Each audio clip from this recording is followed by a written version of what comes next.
Siempre puedes practicar surf, episodio 220.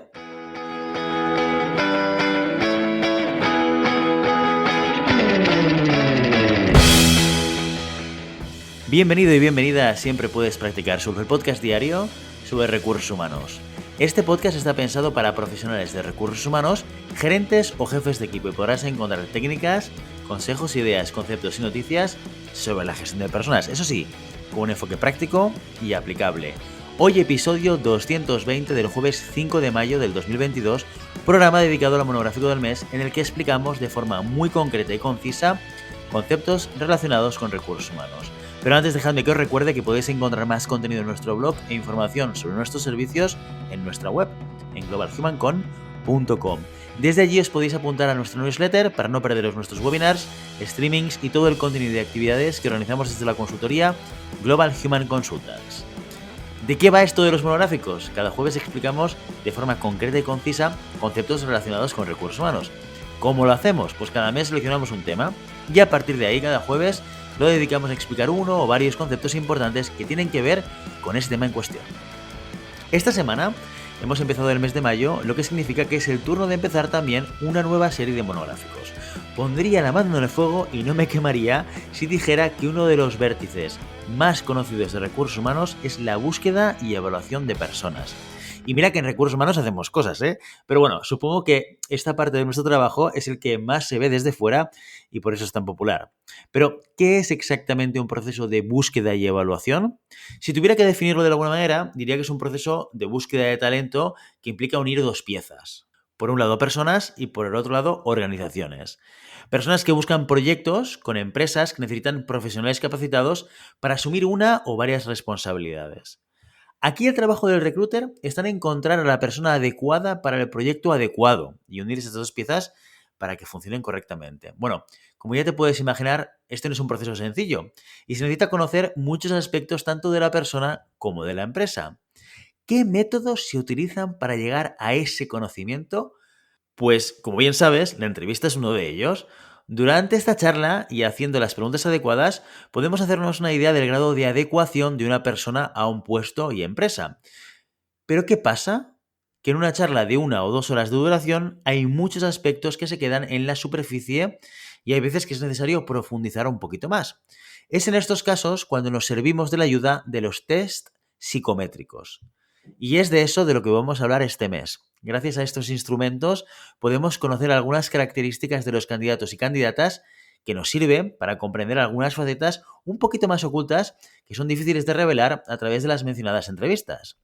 Durante este mes de mayo vamos a dedicar los jueves a hablar de los principales tests psicométricos que se emplean en recursos humanos según lo que se quiera evaluar. ¿Por dónde vamos a empezar hoy? Bien, por los tests de inteligencia. ¿Por qué? Pues ¿por qué no? Porque hemos elegido empezar por aquí. Y porque los test de inteligencia fueron los primeros test psicométricos creados en la historia de la psicología moderna. El primero real, quiero decir. Te cuento. Ya en la época de 1800 había científicos interesados en medir la inteligencia. Según sus teorías, cuanto más grande estuviera la cabeza de una persona, pues más inteligente era. Porque claro, más espacio debe significar más poder mental, ¿verdad? Más adelante, ya en 1900, otros colegas se dieron cuenta de que esta teoría no tenía ningún sentido. Entre ellos, Wundt relacionó la inteligencia con la capacidad de introspección. Cuanto más capaces de pensar sobre pensar, más inteligentes. Quizá un poco más acertado que sus colegas antepasados, pero aún así bastante alejado de la realidad.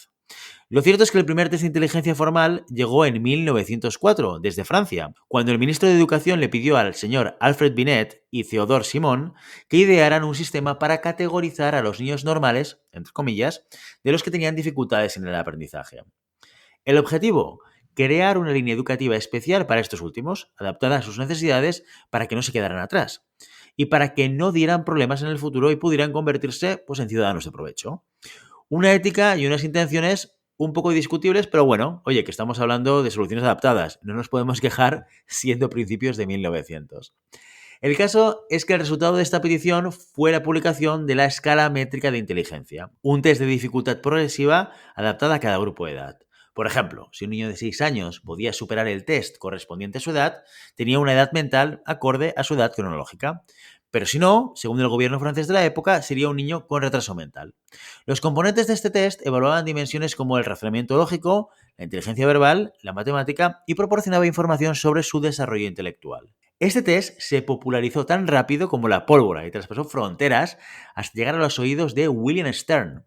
Este señor alemán estudió la escala métrica de la inteligencia y dijo: oye, ¿y qué tal si los resultados del test no fuesen una simple diferencia entre edad mental y edad cronológica, sino una división entre las dos, y así obtenemos una proporción única y comparable? Y así es como nació el cociente intelectual. Repito, cociente, no coeficiente, ¿eh? Es un cociente porque el resultado de este test se deriva de la fórmula edad mental dividido entre la edad cronológica. Es una división, un cociente. Así que recuerda, cada vez que dices coeficiente intelectual, se muere un gatito en algún punto del universo. Bueno, como te puedes imaginar, la escala métrica de la inteligencia hoy en día está desfasada, pero no deja de representar los cimientos de los test de inteligencia actuales, que son versiones mucho más modernas.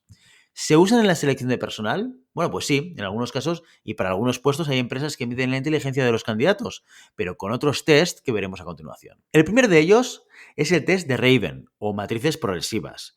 Este test fue creado por John C. Raven, alumno de Charles Spearman, el psicólogo que desarrolló el cociente de correlación de Spearman. Hablemos primero de él. Spearman, aparte de ser muy conocido por sus aportes a la estadística, también es el creador de la teoría de los dos factores de inteligencia. Según él, la inteligencia humana tiene dos dimensiones o factores. Por un lado, el factor especial, o factor E, que estaría implicado en todos los procesos mentales que requieren la inteligencia específica y que hace a las personas, pues bueno, eso, especiales, lo que las diferencia de los demás. Si los extrapoláramos a las inteligencias de Garner, el factor E sería algo parecido a la inteligencia espacial, emocional, musical, etc. Por el otro estaría el factor general o el factor G, que sería la inteligencia general y hereditaria, común en todas las personas. Volvamos a Raven. Raven, como he dicho, era alumno de Spearman y pensó que una manera eficaz de medir el factor G de la inteligencia sería a través del razonamiento deductivo y los correlatos. Con ello, creó el test de Raven y de matrices progresivas. Su aplicación es muy sencillita. En 45 minutos una persona tiene que resolver un total de 60 matrices repartidas en 5 series. En cada matriz hay una serie de ilustraciones seriadas y siempre falta el último componente de la serie. En la parte de debajo de la lámina hay un conjunto de piezas posibles para completar la imagen, pero solo una de ellas es la correcta. El usuario debe averiguar qué componente falta. Este test no solo mide el razonamiento lógico, sino también la capacidad de abstracción. Y además, al no ser verbal, es más fácil evitar el sesgo cultural de los resultados. Una vez completado el test, se suman todos los aciertos y se comprueba la consistencia. ¿De qué manera? Pues observando el número de errores de cada serie. Según Raven, para que el test sea consistente, en estas no puede haber una diferencia de más de 2 errores. Como en todo test psicométrico, una vez tenemos la puntuación, consultamos las tablas comparativas de percentiles. Cuanto más alto es el percentil, más inteligente es la persona. El test de Raven nunca da un percentil de 100, aunque se hayan acertado todas las matrices. El máximo es 95, lo que indicaría que una persona en ese percentil estaría en el 5% más inteligente de la población y estaría situado en el grupo 1, inteligencia superior. Le seguiría en el grado 2, o por encima de la media en capacidad intelectual, puntuación centil entre 75 y 94, el grado 3, o en la media de la capacidad intelectual, puntuación centil entre 25 y 74, el grado 4, o por debajo de la media de la capacidad intelectual, puntuación centil entre 6 y 25, y finalmente el grado 5, o déficit intelectual, puntuación centil igual o inferior a 5. Este test es muy popular y utilizado en recursos humanos porque al ser no verbal y estar estandarizado es muy eficaz para medir la inteligencia independientemente del nivel educativo, como ya he dicho, la diferencia cultural. Además es muy sencillo, solo se necesitan láminas, un papel y una hoja de corrección. Existen variaciones del test de Raven, cada una de ellas destinadas a un público en concreto. Por ejemplo, la SPM, que sería la estándar y se puede aplicar a grupos de edad desde los 6 años hasta la edad adulta. La CPM, especial para niños de entre 4 y 10 años, y las matrices seriadas están construidas a partir de colores, y la APM, una serie de matrices avanzadas pensadas para la evaluación de adolescentes a partir de 12 años y adultos con inteligencia superior a la media. Vamos, el modo hardcore de las matrices de Raven, para entendernos. En internet puedes encontrar el test de Raven online para conocer tu percentil de manera orientativa, ya que sin la supervisión de un profesional los resultados pues no son válidos. Pero está bien, oye, para pasar el rato y averiguar hasta dónde llega tu nivel de razonamiento abstracto, pues está bien. El siguiente test del que vamos a hablar hoy es el de Merrill. El test de Merrill, o Terman-Merrill, es en realidad una revisión del test de la escala métrica de la inteligencia de Binet para medir el cociente intelectual. Al igual que el test primigenio, el Terman-Merrill evalúa la inteligencia general a través de las distintas dimensiones, incluyendo la inteligencia verbal y la no verbal. Concretamente mide 6 áreas: la inteligencia general, el razonamiento fluido, el razonamiento cuantitativo, el conocimiento, el proceso visuoespacial y la memoria de trabajo. Entre las tareas que debe hacer una persona que ejecuta este test son analogías verbales, patrones de la forma, conocimiento procesual, memoria de la oración y la palabra, etcétera, etcétera.